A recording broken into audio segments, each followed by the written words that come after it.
Where did I leave it? Somewhere. Is it up there? No. Oh, here it is. Silly me. Oh. Oh. Yeah, it finally. I got it last week actually. Geez, it's a bit bright.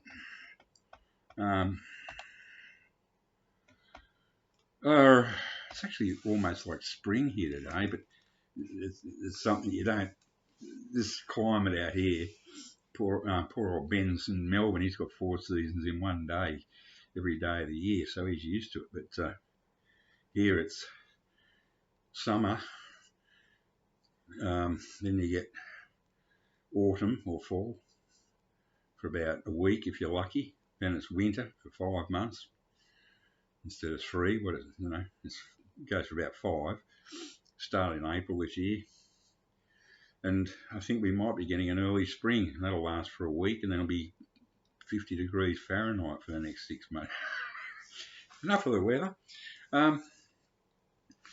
Yeah, gee whiz, it's bright. Yeah, I know what's going on. Yeah, the Dictators. This was put out by Go-Go, an Australian label. It's probably extinct by now. GPO Box 542D Melbourne 3001. Yeah, great little. I did have this album when it came out. I bought it in the 70s, and I also had the next album after this before they split up was called Manifest Destiny, I think. And I didn't buy the album, but I bought the 12-inch single. I wish I'd kept it because there was a track called Sleeping with the TV on. It's real AOR rock. The guys that produced the Dictators are the same guys that have produced Blue Oyster Cult, Sandy Pearlman, and who's the other one? Oh, doesn't matter. But these two guys, and the Dictators came first. Well, about the same time, actually. And actually, no, that's not true. Blue Oyster Cult with a soft white underbelly from the late 60s even, I think. So, yeah, I had the album, loved it to death, absolutely loved it. I'm not getting caught up in this stuff about did the Saints invent punk rock, did the Dictators, or did the Ramones? The fact is, they all came up with basically exactly the same thing at almost exactly the same time, 1974. And, in New York, well not New York, wherever the Ramones lived, in, one of those other parts around there somewhere, the Dictators were from up north, somewhere up that way, probably New York, same deal, that area, and the Saints in Brisbane. And this is before internets, this is before anything. How this could happen, I don't know. I think it all goes back to, there's a bit of a clue in this, in that they do a pretty decent version of, why do they do this so small?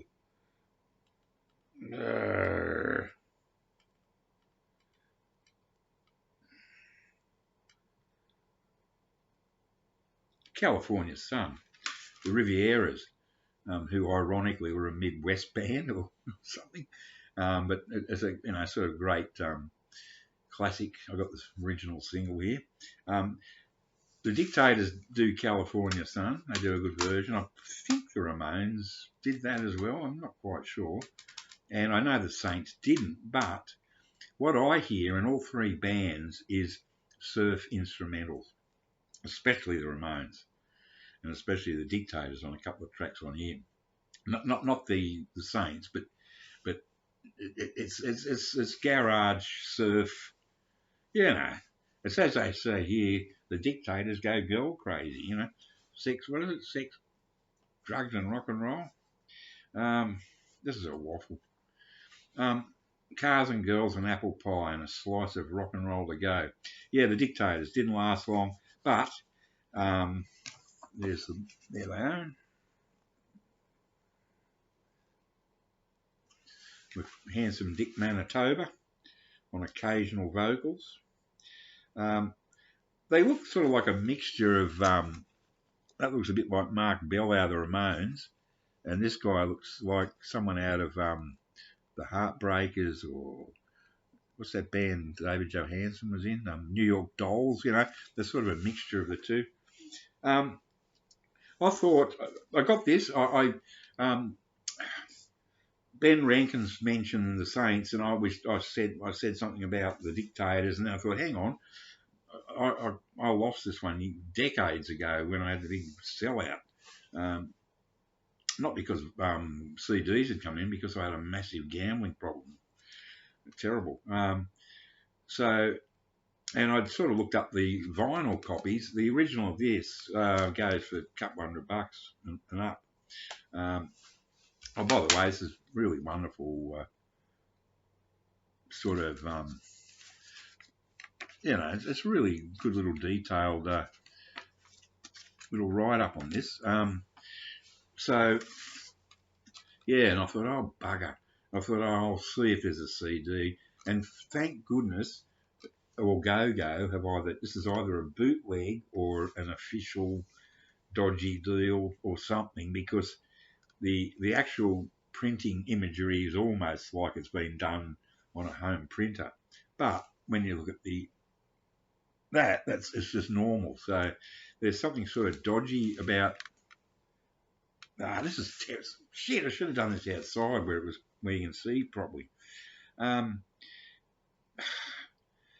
Yeah, so it cost $15. I'm like, oh shit, and bang. Came all the way from Van Diemen's Land, which was otherwise known as Tasmania, in great condition. Okay, cut to the chase, boy. Every track here is good fun. It's a fun record. It's hilarious. It's laugh out loud, but it kicks butt. Not all the way through, but especially on the next big thing, track 1, side 1, where handsome Dick Manitoba, this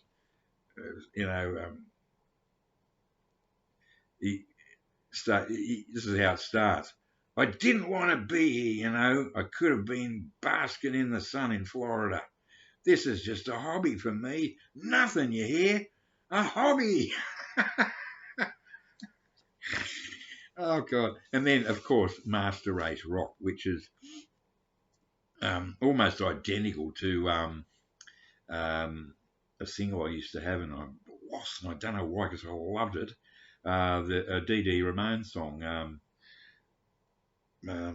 Chinese Rocks. Now I'm living on Chinese Rocks. All my things are in hock. It's almost the same tune, but I reckon that is a bit of a rip-off of Master Race Rock, because it's virtually the same, thing. And I actually prefer the Heartbreakers version to the Ramones version. And I wish I still had it. It had Born to Lose on the B-side. Band of junkies, I think they're all dead. Yeah, I wish I'd kept that. I think that was on Berserkly Records, I'm not sure. I'm waffling like hell here. Side 2 is a different sort of style.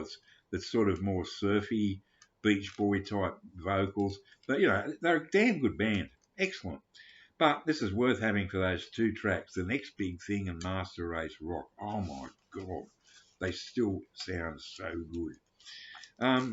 Yeah, so there you have it. And I was very happy to get that back. Used to drive the neighbours crazy when I lived in Canberra, down opposite the golf course there. That's the capital of Australia,